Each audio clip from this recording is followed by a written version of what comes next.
दोस्तों नमस्कार, मैं हूं आलोक पाठक और आप देख रहे हैं जनगण मन।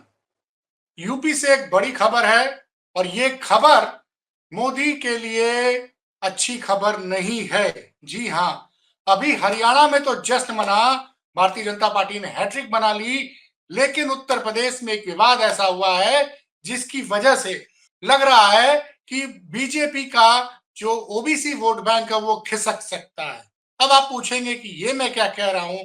दरअसल हुआ क्या कि कल लखीमपुर खीरी में भाजपा के विधायक योगेश वर्मा को वहां के बार एसोसिएशन के प्रेसिडेंट अवधेश सिंह ने सरेआम थप्पड़ मार दिया।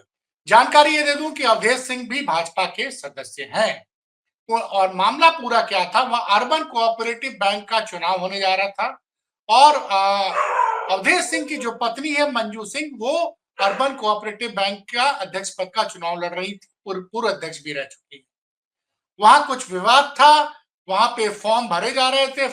वहां पे जो योगेश वर्मा है वो सामने से आते दिख रहे हैं, जो सोशल मीडिया में वायरल वीडियो है अपने गनर्स के साथ से सामने से अवधेश जी आते हैं। वो लोग कुछ बात करने की कोशिश करते हैं, तब तक अवधेश जी उठा के एक हाथ उठा के विधायक जी के गाल पे तबीयत से रख देते हैं। अब ये वीडियो वायरल हो जाता है और वायरल होता है तो सोशल मीडिया में हल्ला मच जाता है। कई लोग सवाल उठाना शुरू कर देते हैं कि यूपी में क्या कानून व्यवस्था है, योगी जी के विधायक सरेआम दिन में कोई आके पीट दे रहा है। और विवाद तब बढ़ गया जब पता चला कि वो तो खुद भी भाजपा ही था जिसने मारा था उस वक्त। उसके तुरंत बाद योगेश वर्मा ने वीडियो मीडिया से बातचीत की और उसमें कहा कि जिसने मेरे गिरबान पे हाथ डाला है उसकी कीमत चुकानी पड़ेगी। योगेश वर्मा ने यह बयान दिया। थोड़ी देर बाद सीन में आती है Manju Singh, urban cooperative bank की पूर्व अध्यक्ष और वकील अवधेश सिंह की पत्नी। उन्होंने मीडिया में एक बयान दिया। उन्होंने बोला कि विधायक जी नशे में थे और विधायक जी महिलाओं से छेड़छाड़ करते हैं। उन्होंने एक ज्योति शुक्ला का भी नाम लिया कि उनके साथ उन्होंने भद्रता की। खैर ये पूरा विवाद चल ही रहा था, लेकिन दोनों पक्ष में से कोई भी पुलिस के पास नहीं गया। और जैसा कि अमूमन होता है, यूपी की लखीमपुर पुलिस के एक अधिकारी ने बाइट दे दिया कि छोटी सी झड़प हुई थी, ऐसी कोई घटना नहीं थी। पुलिस ने उसको बाकायदे संभाल लिया था। जबकि सोशल मीडिया में दिख रहा था साफ साफ कि जब अवधेश सिंह ने पहले तो काल पे एकदम तबीयत से रिसीव किया दिया एक घर के विधायक जी को, उसके बाद उनके समर्थकों ने विधायक जी को नीचे गिरा दिया। खैर उसके बाद पुलिस सक्रिय होती है, विधायक जी को उठाया जाता है और लोगों को भगाया जाता है। खैर ये सब विवाद चल रहा था, इसी बीच में विपक्ष भी कूद गया। पहले आते हैं समाजवादी पार्टी के बड़े नेता शिवपाल यादव, ट्वीट करते हैं सोशल मीडिया पे उस वीडियो के साथ कि देखिए जब सत्ताधारी दल के विधायक ही सुरक्षित नहीं है तो उत्तर प्रदेश में आम जनता का क्या हाल है। समाजवादी पार्टी मीडिया सल तो इसमें एक हाथ आगे ही बढ़, वो तो उसमें जातिवाद का एंगल लेके चली, वो उसमें पिछड़ा बनाम एक जाति विशेष का एंगल दे दिया। ये पूरा विवाद हुआ। शाम को खबर आती है, सोशल मीडिया पे चलता है कि विधायक जी लखनऊ तरफ थे। और उसके बाद मेरे सूत्र ने बताया कि विधायक जी कल बुलाए गए थे, ये सही था। और विधायक जी वहां पे लखनऊ में आए। लखनऊ में उत्तर प्रदेश भाजपा के संगठन मंत्री धर्मपाल जी से मिले और प्रदेश अध्यक्ष भूपेंद्र चौधरी से भी मुलाकात हुई। उसके बाद विधायक जी अपने वापस लखीमपुर लौट जाते हैं। सुबह इसमें एक नई राजनीति आ गई, एक नया एंगल आ गया। जो मैंने कहा वो हुआ कि ओबीसी समाज और कुर्मी समाज के कई लोग और भाजपा कुर्मी मोर्चा के कई नेता योगेश वर्मा जी के घर चले गए और वहां पे बोला गया कि भाई जिसने विधायक जी के साथ दुर्व्यवहार किया उसके ऊपर कड़ी कार्रवाई होनी चाहिए। अब इस मामले में जो नया एंगल लाया है वो लाया है, देखिए स्क्रीन पे लग चुका है। ये ये एक पत्रकार है, आप सब जानते होंगे, ब्रजेश मिश्रा, उत्तर प्रदेश के सबसे चर्चित और विश्वसनीय पत्रकारों में से एक ब्रजेश मिश्रा, जो भारत समाचार चैनल के एडिटर इन चीफ।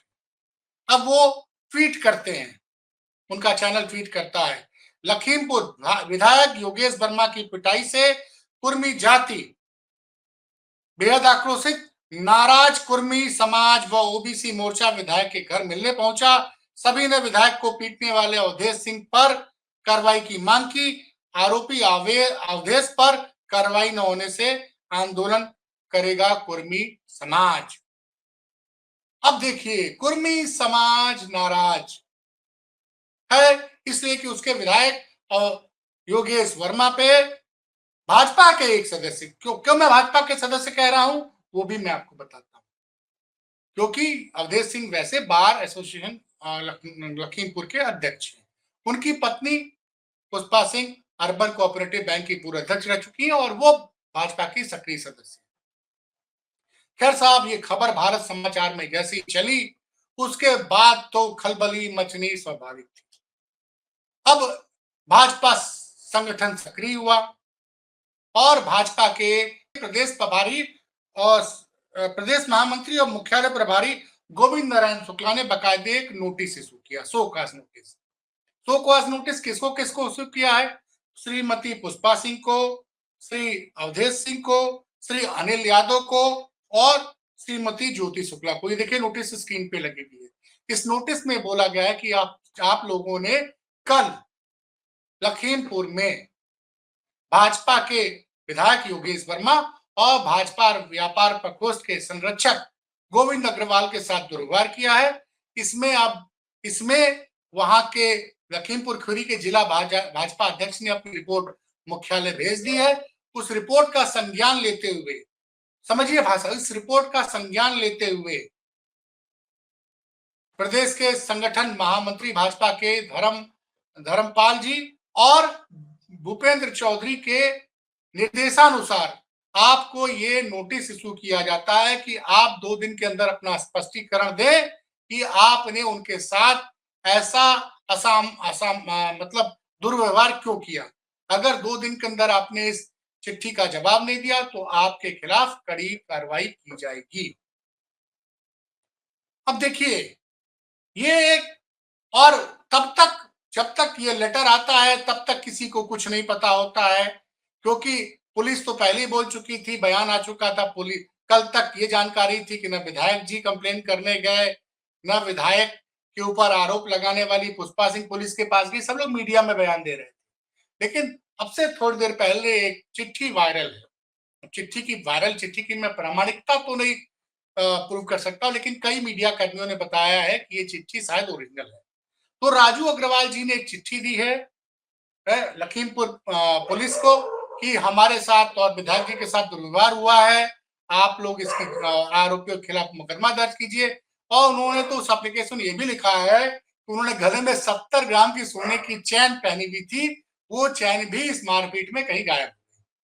अब समझिए उत्तर प्रदेश में हो क्या रहा है, और हर बात, और ये पूरी घटना कैमरों के सामने होती है। पहली बात तो है कि कई बार पुलिस ऐसे मामलों में संज्ञान लेके खुद ही कार्रवाई करती है, लेकिन चूंकि मामला विधायक से जुड़ा हुआ था और जिन्होंने मारपीट की वो भी भाजपा से जुड़े हुए था, तो पुलिस ने दूरी बना ली थी।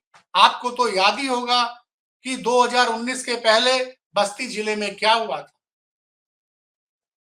तब देवरिया के वहां पे बस्ती के बगल में एक सांसद महोदय और भाजपा के एक विधायक के बीच में गामा हुई। उसका दोनों ने एक दूसरे का खूब स्वागत सत्कार किया चप्पल जूतों के साथ। खैर, शरद त्रिपाठी जो उस वक्त सांसद थे अब इस दुनिया में नहीं रहे, और उन्होंने जिस विधायक का स्वागत सत्कार किया उनका नाम राघवेंद्र सिंह है। राघवेंद्र सिंह भी फिलहाल चुनाव हार गए और राघवेंद्र सिंह योगी जी के बड़े करीबी माने।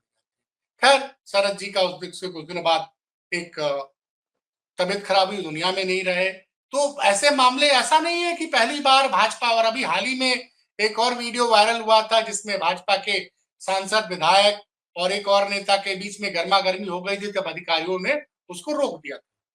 ये सब मीटिंग के बीच में होता था, लेकिन पब्लिक में वो आ रहे हैं सामने से, और सामने से आते हैं अवधेश जी और एक मजबूत छाप छोड़ देते हैं विधायक जी के गाल पे। अब इस मामले पे अवधेश सिंह ने मीडिया से बात करते हुए कहा है कि उन्होंने कोई मारपीट नहीं की है। ये भी एक जांच का विषय है कि वो कैमरे पे तो दिख रहा है, जो रिकॉर्डिंग चल रही है, लेकिन वो कह रहे हैं वो नहीं मौजूद थे। तो ये, और इसमें अब ओबीसी राजनीति का एंगल भी आ गया। वैसे कल इसको सपा मीडिया सेल ने, कल जैसे ही घटना हुई थी, इसको ओबीसी बनाम एक जाति विशेष की लड़ाई बता दिया था। जाति विशेष कौन है? उत्तर प्रदेश के दर्शक समझते हैं। मैं नाम नहीं लेना चाहता हूं, क्योंकि मैं जब वो नाम लेता हूं तो उस जाति के मेरे कुछ मित्र बुरा मान जाते हैं। तो मैं अपने मित्रों को मैं नाराज नहीं करना चाहता हूं, लेकिन ये मुद्दा बन गया। अब कुर्मी समाज, अब सरकार, और दूसरी बात है कि संगठन ने संज्ञान ले लिया है, संगठन ने चिट्ठी भेज दी है, लेकिन प्रशासन अभी तक मौन है। अब जो विधायक जी के साथ एक और सज्जन के साथ मारपीट की गई थी, राजू अग्रवाल, उन्होंने बकायदे, अगर वो चिट्ठी सही है जो वायरल हो रही है, वो चिट्ठी भी दे दी है। अब देखना है कि लखीमपुर खीरी पुलिस इस मामले में का कब संज्ञान लेती है और कब आरोपियों पर कार्रवाई होती है।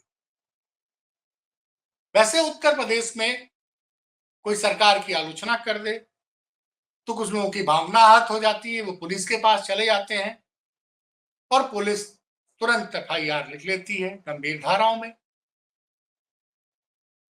लेकिन इस मामले में देखना है कि राजू अग्रवाल जी ने जो जो जिनका तबियत से सम्मान किया है भाजपा के कुछ कार्यकर्ताओं ने और विधायक जी ने, विधायक जी के साथ, उनकी शिकायत पे संज्ञान लेके लखीमपुर खीरी पुलिस कब कार्रवाई करेगी और कैसे उत्तर प्रदेश की सरकार और केंद्र की सरकार इसमें इस मामले को ठंडा करने की कोशिश करेगी। क्योंकि अगर देखिए, आपको तो पता है 2024 के लोकसभा चुनाव में क्या हुआ। 2024 के लोकसभा चुनाव में भारतीय जनता पार्टी का विजय रथ जो उत्तर प्रदेश में 2014 से शुरू हुआ था, वो रुक गया, क्योंकि बड़ी संख्या में दलित ओबीसी ने बजाय भाजपा को वोट देने के, वो दे दिया वोट इंडिया गठबंधन को, खासकर सपा को। तो आप जानते ही हैं कि उत्तर प्रदेश में भाजपा 64 से सीधे 33 पे आ गई। नतीजा ये रहा कि भाजपा को पूर्ण बहुमत नहीं मिला और नरेंद्र मोदी की सरकार पूरी तरह से बहुमत के लिए नीतीश कुमार की पार्टी और चंद्रबाबू नायडू की पार्टी पर निर्भर। और यहाँ एक बात और भी है कि अभी 10 विधानसभा क्षेत्रों में उपचुनाव भी होने वाले हैं, और जिस तरह से समाजवादी पार्टी के मीडिया सेल ने इसको ओबीसी जाति के विधायक के उत्पीड़न का मामला बना दिया है, और भाजपा के, जैसा कि भारत समाचार का एक ट्वीट भी लगा हुआ, आप देख लीजिए कि वहां बड़ी संख्या में ओबीसी समाज और कुर्मी समाज के नेता विधायक के घर पहुंचे और उन्होंने कार्रवाई की मांग की, और नहीं होगी कार्रवाई तो बोला है कुर्मी समाज आंदोलन करेगा। यहां मैं दर्शकों को बता दूं कि उत्तर प्रदेश में कुर्मी समाज की आबादी 7 से 8% है, और ये नाराजगी इस वक्त, अगर उनको ये लगेगा कि जब सत्ताधारी दल के पार्टी में हमारे विधायक का ही सम्मान नहीं है, तो वो हो सकता है भाजपा को फिर दोबारा ना वोट दें और भाजपा को 10 विधानसभा उपचुनाव में इस अपने जो भाजपा के दूसरे सदस्य हैं राघवेंद्र सिंह, उनकी हरकत का खामियाजा भाजपा को एक बड़ी हार से न चुकाना पड़े। खैर होगा क्या, ये तो आने वाला वक्त बताएगा। फिलहाल जनगण मन पे भी मैं आपसे मिलूंगा और आप सभी से अनुरोध करूंगा कि इस चैनल को सब्सक्राइब कीजिए, शेयर कीजिए। हम लोग इसमें आपको सारी सबसे सटीक सूचना और सबसे सटीक विश्लेषण आप तक पहुंचाने की कोशिश करेंगे। नीलू व्यास जी जो पहले कई चैनलों में दिखती रही हैं, आपको आज भी दिखती हैं, ये उनका पर्सनल उनका व्यक्तिगत चैनल है, मैं भी उनके साथ जुड़ा हुआ हूं। तो इस चैनल का मनोबल बढ़ाइए, ज्यादा से ज्यादा संख्या में इसको सब्सक्राइब कीजिए और शेयर कीजिए, और कोई कमी रह गई उस रिपोर्ट में तो कमेंट बॉक्स में जरूर बताइएगा। बहुत बहुत धन्यवाद।